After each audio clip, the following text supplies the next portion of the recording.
StarCraft II is by far the world's biggest real-time strategy game, and the new Heart of the Swarm expansion makes it even bigger. Developer Blizzard Entertainment has taken a few chances in order to make this Zerg campaign feel a little different from the Terran one we got in 2010's Wings of Liberty, and enough of them pay off to make it a worthy addition.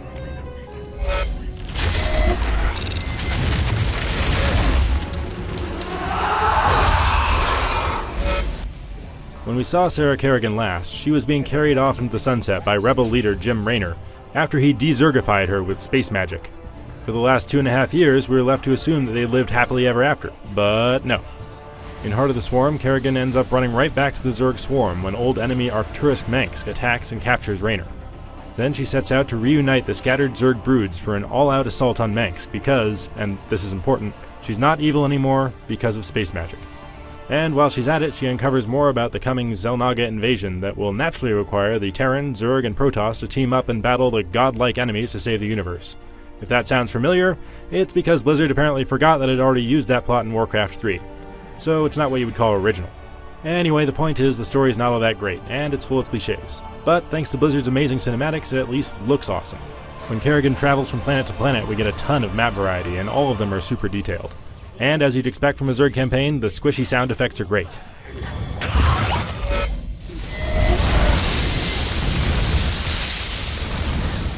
Death awaits you.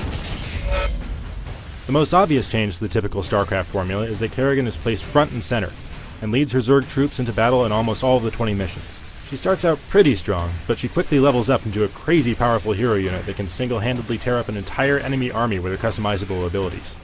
It feels great to finally get to control a character that's been built up as one of the universe's most powerful fighters, and she's a lot of fun to command even though her walking animations are kinda silly looking. I especially love her Spawn Banelings ability, which lets her create a group of explosive bugs directly under the feet of an enemy. It's totally unfair and that's why it's great. She gets a whole load of these major abilities that you can freely swap out between missions, so there's a lot of room for experimentation and replaying. The other big thing is that every Zerg unit, from the lowly Zergling to the mighty Ultralisk, has 2 options available to upgrade it into a new, ridiculously powerful strain. The Zergling, for example, can turn into either the fast-spawning Swarmling or the Leaping Raptor. It's seriously a tough decision to make, and I've already started a second campaign playthrough just to use the opposite set of units. I'm not super wild about the boss fights, though. They're battles with huge, superpowered enemies, and they look cool enough, but they're all about moving Kerrigan out of the way of flashing attack indicators, which feels like something out of a mediocre third-person action game. The fact that there isn't one of these boss fights at the end of the campaign tells me that Blizzard didn't think this is one of its best ideas either. For a lot of people, though, the end of the campaign is just the beginning, and StarCraft II's multiplayer is where the real action is. Heart of the Swarm doesn't radically reinvent things. For example, you don't get to use any of those superpowered units or Kerrigan, because they'd totally break the balance. What you do get is a set of 2 or 3 new units per race, and a few important tweaks to existing ones. Only time will tell if units like the Zerg Swarm Host, the Terran Widowmine, and the Protoss Mothership Core will make StarCraft II's multiplayer a better game, but they do definitely bring loads of potential for new offensive and defensive tactics.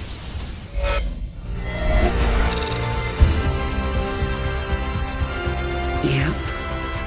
Like riding a bike. Blizzard still knows how to put out an excellent real-time strategy campaign that isn't just more of the same. Kerrigan's vengeful rampage may come with a generous helping of cheese and some tedious boss fights, but the chance to play with some of these incredibly powerful units and abilities makes up for a lot, and so does some inventive mission design and great options for replayability.